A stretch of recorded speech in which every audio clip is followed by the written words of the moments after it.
Hi students, this is Dr. Tanuj Bhatt. I'm currently working as an assistant professor in Government College Nasrullaganj as a faculty of commerce. And without taking much time, I would like to tell that आज मैं आपके सामने income tax एक topic लेके आया हूँ।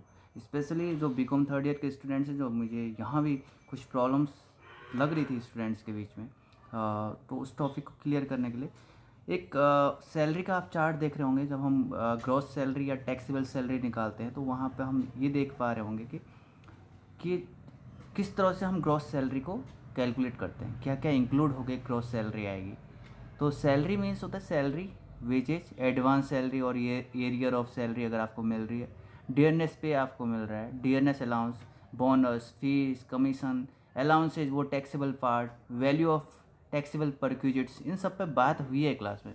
But one by one फिर से मैं टॉपिक्स कुछ बना के आप लोगों को सेंड करूँगा।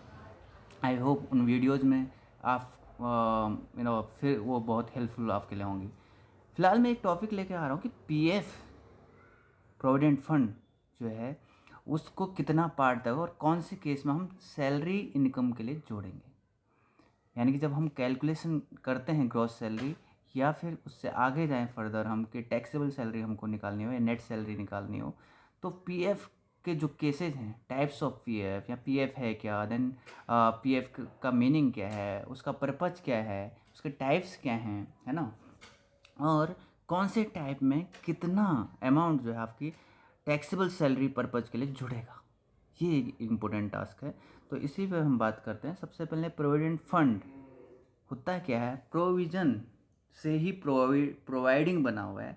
प्रोवाइडिंग क्यों होती है कि हम अपने फ्यूचर को क्या कर सकें, सेव कर सकें, अपने भविष्य को क्या कर सकते हैं, उसके लिए प्रबंध करें, अपने आप को सेव कर सकें। इस पर्पज़ के लिए हम प्रोवाइडिंग करते हैं।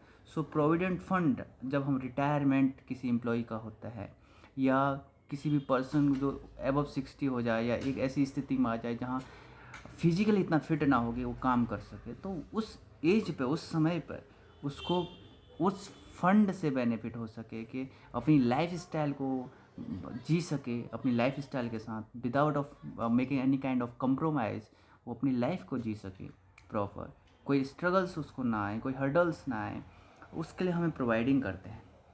तो वहाँ पे हमें ये देखना है कि जो ऑब्वियस सी बात है, अगर हम इंडिया की पॉपुलेशन की बात करें तो 1.4 मिलियन है आज की डेट में, सॉरी बिलियन है, 1.4 बिलियंस हैं। ओके, तो हम इसमें देखें तो सभी के पास क्या जॉब है? No, everybody is not employed, right. तो हमें ये पता है कि जब तो कुछ ना कुछ तो ऐसा होगा कि कुछ टाइप्स होंगे प्रोविडेंट फंड के। तो वो टाइप्स हैं बेटा, एक वैधानिक प्रोविडेंट फंड जिसको हम बोल सकते हैं, इंग्लिश में बोलेंगे स्टैच्यूरी प्रोविडेंट फंड। क्या बोलेंगे? Statutory provident fund. इसी को हम जीपीएफ भी बोलते हैं, जनरल प्रोविडेंट फंड भी यही होता है। वैधानिक प्रोविडेंट फंड खोला जाता है किन के लिए? गवर्नमेंट एम्प्लॉयज जो भी होते हैं उन सब के लिए ये कंपलसरी, उनके लिए ही वैधानिक प्रोविडेंट फंड या जनरल प्रोविडेंट फंड या इसको हम स्टैच्यूरी प्रोविडेंट फंड बोलेंगे, वो ओपन होता है। दूसरा होता है आपका मान्यता प्राप्त प्रोविडेंट फंड, जिसको बोलते हैं रिकॉग्नाइज्ड प्रोविडेंट फंड। ये रिकॉग्नाइज्ड इसलिए कहलाया जा रहा है, एक तो इंडियन जो प्रोविडेंट फंड एक्ट है 1952 उसके तहत ये मान्यता प्राप्त होगा। सेकंड थिंग, जो इनकम टैक्स कमिश्नर हैं उनके थ्रू भी ये मान्यता प्राप्त होगा।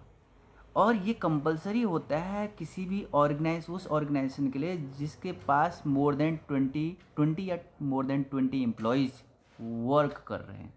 यानी कि जैसे उस ऑर्गेनाइजेशन के लिए कंपलसरी होगा provident fund recognised provident fund खोलना जिस ऑर्गेनाइजेशन में 20 से ज़्यादा वर्कर्स काम कर रहे हैं।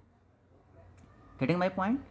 और एम्प्लॉय, इसको मोस्टली हम लोग ईपीएफ भी बोलते हैं, एम्प्लॉय प्रोविडेंट फंड। और ये प्राइवेट सेक्टर के लिए जो अदर देन गवर्नमेंट एम्प्लॉयज़ हैं उनके लिए खोला जाता है, ठीक है। और जिस प्रोविडेंट फंड में को इनकम टैक्स कमिश्नर से परमिशन, ये रिकॉग्निशन नहीं है, मान्यता नहीं मिली हुई है, उसको हम बोलते हैं गैर मान्यता प्राप्त प्रोविडेंट फंड या अनरिकॉग्नाइज्ड प्रोविडेंट फंड। वो किस टाइप का हो गया? अनरिकॉग्नाइज। ये फर्स्ट, सेकंड, थर्ड जो आपको दिख रहे हैं कौन कौन से, ये पहले तीन आपको मैं दिखाना चाह रहा हूँ। ये पहले तीन, दीज फर्स्ट थ्री, ये हैं आपके एम्प्लॉयज़ के लिए जो खोले जाते हैं, ठीक है। ये तीनों किसके लिए खोले जाएंगे, कौन से तीन, ये तीन, वैधानिक, मान्यता प्राप्त और गैर मान्यता प्राप्त, ये तीनों किसके लिए हैं, एम्प्लॉयज़ के लिए खोले जाते हैं। वैधानिक किसके लिए, गवर्नमेंट एम्प्लॉयज़ के लिए।